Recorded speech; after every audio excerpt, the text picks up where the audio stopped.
Ang aking babasahin ngayon ay mula sa Aklat ni Mateo, chapter 8, verse 17. Sa gayon, natupad ang sinabi ni Propeta Isaias.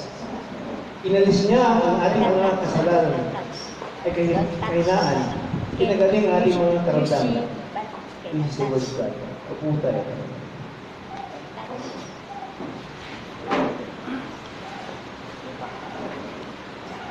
So, aking pagsarayong tinuturo. Ay tungkol sa healing in the 7 Gospels.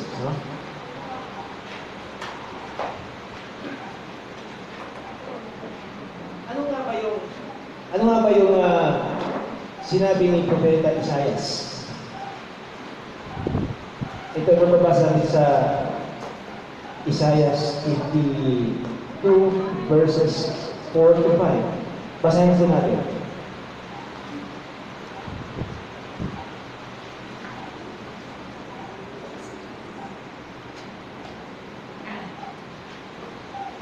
Tunay nga ang kanyang pinadaan na pinasa ating mga karamdaman at dinala niya ang ating kalungkutan. Gayon may ating pinuri siya na hinampas, hinagtan ng Diyos at pinahirapan. Ngunit siya ay nasugatan dahil sa ating mga pagsuway. Siya ay binugbog dahil sa ating mga kasamaan.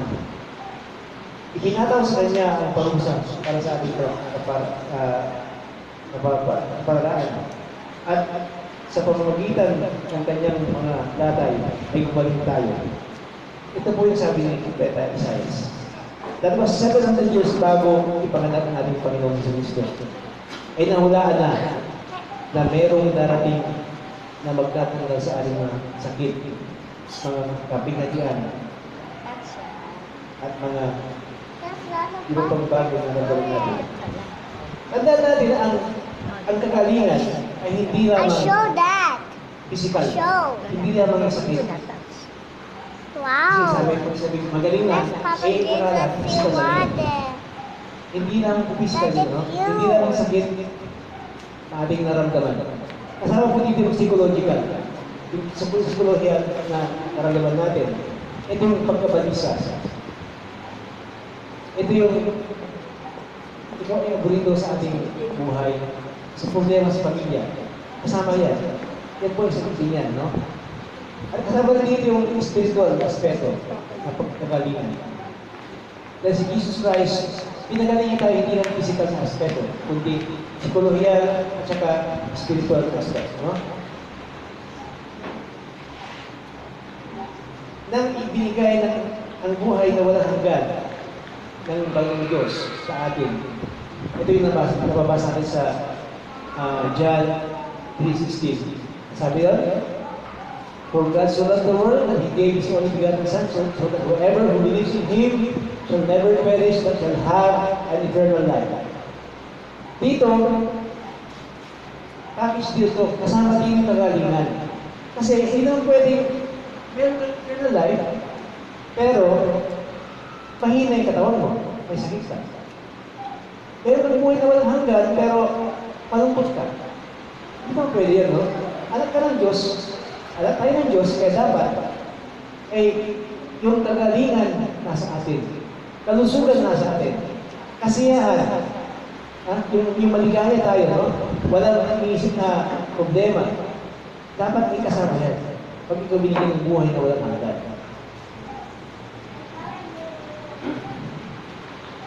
Kaya dapat ganito, para ang ating atupagin pag tayo ay nasabihin ng ating Panginoon ay mag-aliluya. Pupurihin natin siya. Ano po yun, no? Yun nga lang, itong sinasabi sa Mateo 8 verse 17, meron itong prerequisite. Ano yung mga yun? Unang-una, kailangan natin matanggapin si Jesus Christ bilang ating tagapagpagaling. Bilang ating Savior. Pangalawa, we must repent for our sins. Dahil pag hindi tayo nagsisi ng mga kasalanan, ay hindi tayo gagaling.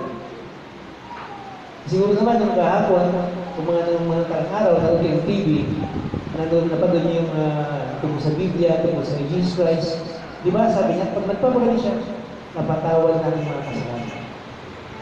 Imply yun, no? Pag pinagaling kayo, ibig sabihin ay nagsisi ka. Gumaling ka dahil nagsisi ka. Hindi naman pwedeng ipunin ka na, ay gagaling ka na. Dapat hindi mangyari within you. It must happen within your heart na tayo magsisi sa ating mga kasalanan. Siyempre, pinaka-importante, you must accept that you have sickness.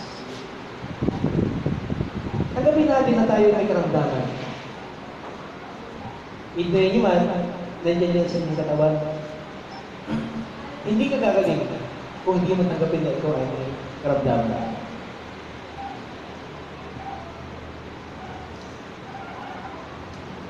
Tingnan natin ngayon yung healing sa 7 last words of Jesus Christ. No? Dahil nung siya ay nasa yung huling oras niya sa cross ng Kalbaryo, ay meron tayong makikita tatlong aspeto dyan. So we see Jesus Christ our Savior in 3 ways, no? During His last hours sa cross of Calvary. Una, the healing Savior. Pangalawa, the human Savior. At pangatlo, yung divine Savior. Yung healing Savior na yan, yung first 3 last words of Jesus Christ, yun. So, una, yung unang, ito na, bali, yung healing Savior, malaman natin na kahit na ang ating Panginoon Jesus ay nagpapakasamin sa krus. Habang siya nakapagod dyan, makikita natin ang kanyang habag sa sangkatauhan upang mapagaling tayo dahil sa ating mga kasalanan. Yung unang word ng Jesus Christ ay, Ama, patawarin mo sila pagkat hindi nila nalalaman ang kanyang ginagawa. Kanina sinasabi ito? Para kanina ito? Para doon sa mga Romano, mga soldiers. Dahil yung mga soldiers, sila yung bumubog kay Jesus Christ, sila yung tumapak sa kanya, sila yung nagdurok sa kanya, at sila yung nagpako sa kay Jesus Christ. Pero still, hindi siya nagalit. Hindi niya kinasuklaman yung mga Romano na sundalo. Hindi, sabi ko niya, pinagkakit pa niya. Sabi, patawarin mo siya sa ano. Kung kayo siguro, gawin sa inyo, alam po sa inyo kayo, awayin kayo, ano gagawin nyo? Palakpa kasi yung paa niya, di ba? Tayo, mga tao, tayo, na malamang ganun gagawin natin. Pero ang katuwaan ng ating Panginoon Hesus Kristo ay mababasa natin sa Matthew 5 verse 44. Ang sabi niya, ngunit ito naman ang sinasabi ko, ibigin ninyo ang inyong mga kaaway at ipanalangin ang mga umuusig sa inyo. Ganun yun, no? Instead na awayin mo, instead na isang pa mo, ay ipanalangin mo sila. Wala kayo doon, di ba? Ay, so agwas. Dahil pag ginawa mo yun, yung healing, na pinangako ng ating Panginoon ay makapal mo. Yung second word niya, ito yung second word ni Jesus Christ. Ito ay parang ng healing Savior. Ang sabi niya, sinasabi ko sa inyo, isasama kita ngayon sa paraiso. Kanina ito, sabi, sa mga dalawang kriminal nasa kaliwat kanan niya, di ba? Nakapagutan sa Kristo sila tatlo. At yung isa, sinabi ko sa Jesus Christ kasi naman ay humingi ng tawad. So makita din dito, yung dalawang kriminal na yun, ay wala nang pag-asa yun kung tutusin. Dahil sila ay bounded on the cross, nakapagod doon. They are doomed to death, to die.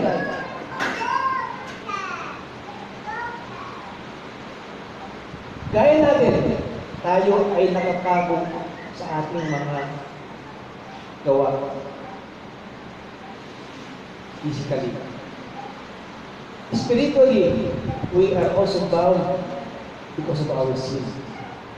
Ang pangako ng ating Panginoong Jesucristo ay kalayaan.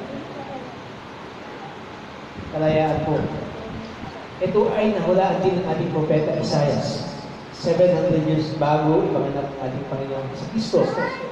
Ito ay mababasa natin sa Isaiah 61 verse 1. Ang sabi dito, ang Espiritu ng Panginoong Yahweh ay sumahakin sapagkat ako ay kanyang hinirang. Sinugo niya ako upang dalhin ang magandang balita sa mga inaapi, upang pagalingin ang mga sugatang puso, upang ipahayag sa mga bihag at ang mga bilanggo na sila'y lalaya. Opo. Tayo yung mga bilanggo sa ating mga kasalanan. At tayo ay kanyang pinalaya dahil sa magandang balita na binigay ng ating Panginoon sa Kristo. Kaya yung mga, kung tayo man ay nakasala, don't consider yourself as doomed dahil tayo ay may pag-asa pa. Habang tayo nabubuhay, may pag-asa tayo. Kailangan natin humingi ng tawad sa ating mga kasalanan at pagsisiyasan ko. Huwag nang gawin ulit. Hindi naman magic po yun, di ba? Hindi yan magic na tayo ay pag sinabi, ayaw ko nang gumawa ng kasalanan, automatic. Minute by little, the Holy Spirit will guide you in the right way. Ang gawin lang natin ay manalangin at humingi ng tawad.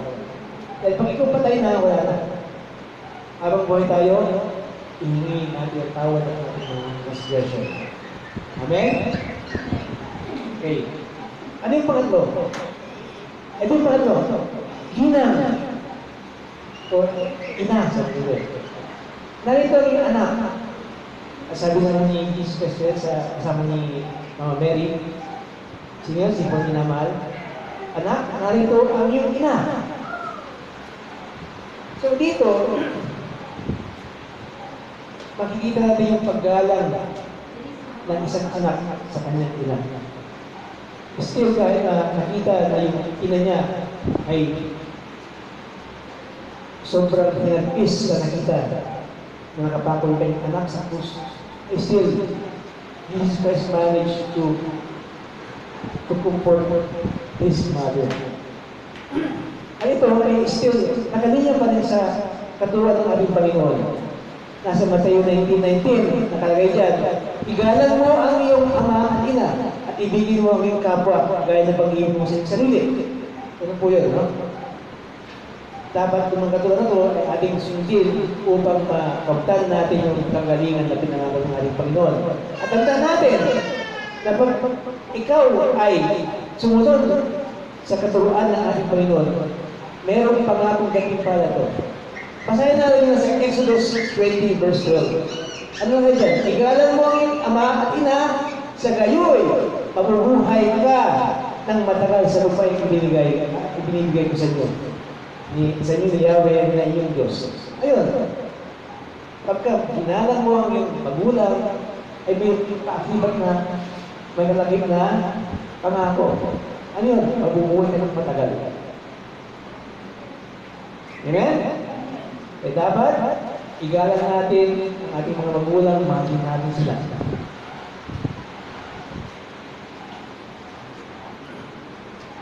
Maswerte nga siguro ng iba, yung kanilang magulang, nakapiling nila ng matagal, no? Sa ating mga bagaya ko,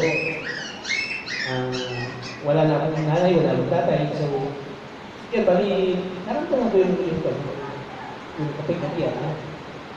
Yung nga lang, I was so blessed, dahil may mga tao na kapilibig sa akin na inamala ko, no? Okay? So, balik tayo sa... So, lilipat tayo sa pang-apat na salita. Dito naman yung human savior, no?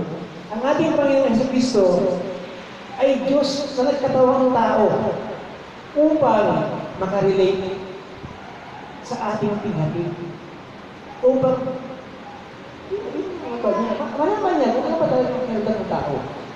So, Diyos na nagkatawang tao upang makarelate kung ano yung kapighatian natin, kung ano yung pinaranas natin bilang mga tao, bilang mga mortal na tao. So, sa yung pang-apat na salita niya ay nauuhaw ako. Pinakita ni Jesus dito, nakatulad din natin siya na tao, nauuhaw, nagugutom, nasasaktan, nalulungkot. Pero kahit na gano'n yun, na may pagkitang gano'n na siya narubuhaw, naramdaman yung urge na kailangan ng tao, meron siyang pangako. Naalala niyo yung Good Samaritan, yung Samaritan ng Woman, na nasa balon. Di ba meron siyang pangako, meron siyang pangako, meron siyang ino-offer. Humingi siya ng tubig, pinatya siya ng Samaritan ng Woman, wala kang pagsalong, wala kang baso, paano ka makakakuha ng tubig. Tapos bibigyan mo ng tubig na ganyan, sasabi mo. Di ba? Tapos ang nangyari, si Jesus Christ, sinabi niya, dali mo yung asawa dito. O, sabi ng Samaritan Woman, wala po akong asawa. Alam ko. So doon na nagulat yung babae. No? So dito, in-offer ni Jesus Christ sa John 4:14, ngunit ang sino mang uminom ng tubig na ibibigay mo sa kanya ay hindi muling mauuhaw kailanman. Ang tubig na ibibigay ko ay magiging bagay sa loob niya at patuloy na bumukal at magbibigay sa kanya ng buhay na walang hanggan. So ito yun, yung tubig ng buhay na walang hanggan, yung ibibigay ng ating Panginoon sa atin. So pinapagitan niya si dito, siya ay tao, siya ay Diyos na katawang tao, at pinapagitan niya na kaya niya magbigay ng tubig ng buhay.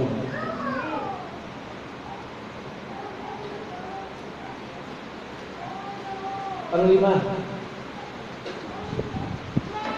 ito yung sabi niya, Eloi, Eloi, lema sabachthani. Ang ibig sabihin ay, Panginoon ko, Diyos ko, bakit mo akong pinabayaan? Katulad din ng tao,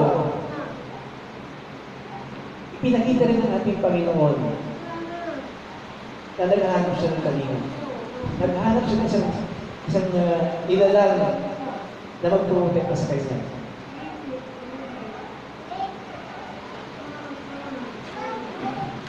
Ganun yun, no? Kaya sabi, bakit ako pinabayaan? Then ganun din tayo. We are looking for someone. We are looking for a higher being who will protect us. Kaya nga tayo religious tayo na animal, no? Kung tayo sabi ng siyensya, tayo highest form of animal, we are a religious animal. Kaya tayo ilan lamang na tumitingnan sa langit, naghanap ng supreme being na lumikha sa atin, na magtumontekta sa atin.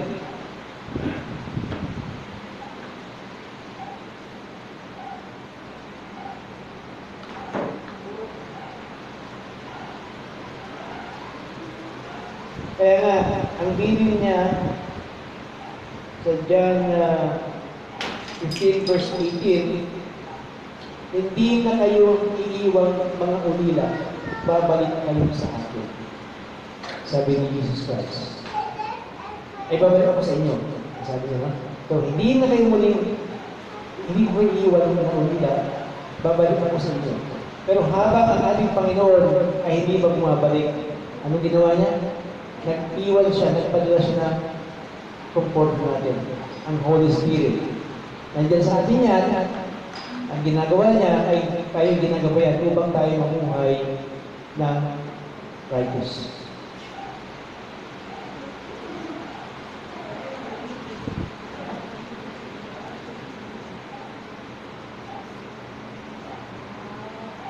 Ito naman tayo sa yung pang-anim. Pang-anim sa kapag-pitoy yung Divine Savior. Tawagin natin. So, pinagaling tayo sa lahat ng substansya na siya ay pinakapangyarihan sa lahat. No? Pinagaling tayo ng ating Panginoong Diyos sa Inyong Kristo. Siya ay 100% tao, 100% na Diyos. 100% tao dahil siya ay anak ni Maria, at 100% Diyos dahil siya ay anak ng Diyos Ama. Yung pang-anim, sabi niya, nagadat na. Or it is finished, sabi niya lang. Ano ba yung nagadat na? Kasi ang ating Panginoon sa Kristo, siya ay naatasan na tayo ay naliligtas. So, mamamagitan ng pagpagod sa krus ng Kalbaryo. Kaya nga, Ito ay nasabi ni Jesus Christ sa mga kanyang apostol. Sa John 4:34, sabi dito, kasi sabi ng apostol sa kanya, anong kakainin mo, Panginoon? Sabi niya, ang pagkain ko ay anto pa rin ang kalooban na magsugo sa akin at tatapusin ang pinagkatiwala niya sa akin. Anong pinagkatiwala? Upang tayo ay tubusin. Diba? John 3:16 sabi, He gave His only begotten Son. So tayo ay ang assignment ni Jesus Christ ay tayo ay isave niya sa mga kasalanan natin. Ano yun, no? Next is, ito yung pang-pito. Ama, sa kamay mo'y ipinagkakatiwala ko ang aking espiritu. So dito, makikita din na ang ating Panginoong Jesucristo ay confidential. Malaki ang tiwala niya sa ating Panginoong Diyos. Kaya siya nga ay sinugo. Sinugo siya upang gawin na tayo ay maligtas. Ito ay makikita rin sa Lucas 2:49 na meron siyang issue talaga na siya lamang makagawa. Di ba nung sa Passover, nung bata pa si Jesus Christ, nagpunta yung kanyang magulang, pati siya sa Jerusalem para magsalibit ng Passover. Eh, akala nawala si Jesus Christ. Yung pala, naiiwan lang siya doon sa templo. Ano sabi niya? Sumagot si Jesus sa kanyang mga magulang. Bakit po niya ako hinahanap? Hindi po ba niyo alam na ako'y dapat mamalagi sa bahay ng aking ama? Yun. It's because it's His mission to save us. At para mangyari, kailangan niya magtayo ng ministry niya para matupad ang kanyang mission. Na ang ating Panginoong Jesus ay pinahirapan sa pusang Kalbaryo, dapat nating makita na tayo ay tinatawad sa ating mga kasalanan. Pinagaling sa ating mga pingati at sakit, magkakaroon ng buhay na walang hanggan. Dahil si Jesus ay ating Mesiyas. At kung ating babasahin muli, ang nasusulat sa Mateo 8:17, sa gayoy natupad ang sinabi ng Propeta Isaias. Sinasabi, inalis ang aking kahinaan, pinagaling ang ating mga karamdaman.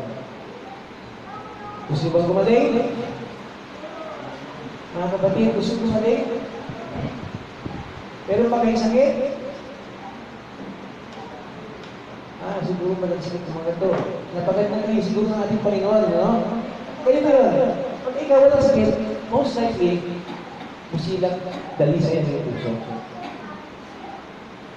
Pag wala ka lang daw sakit, dalisay ang iyong puso.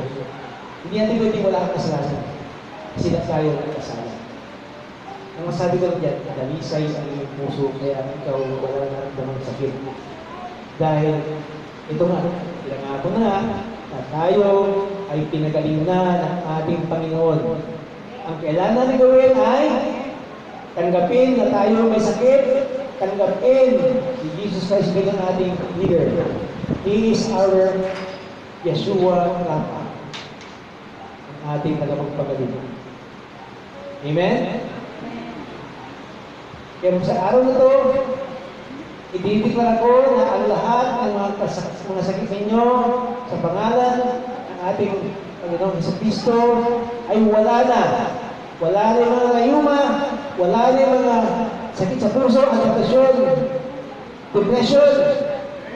Ang galing natin lahat yan.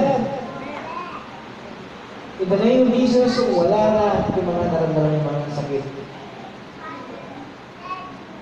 Tanggapin lang natin Jesus Christ. Magsisi tayo sa ating mga kasalanan. Amen? Okay? So, dito pumunta na po sa ating sermon. Sa mga gusto pang magpa-anoint ng oil ay pwede kong i-anoint. Kasi importante na natin natin Jesus Christ bilang ating leader. Amen? Iyon po tayo po. Ang ina namin Diyos, thank you for the healing. Thank you for saving us in Jesus Christ. Help us to become righteous persons through the intercession of the Holy Spirit. Please, we ask. Amen.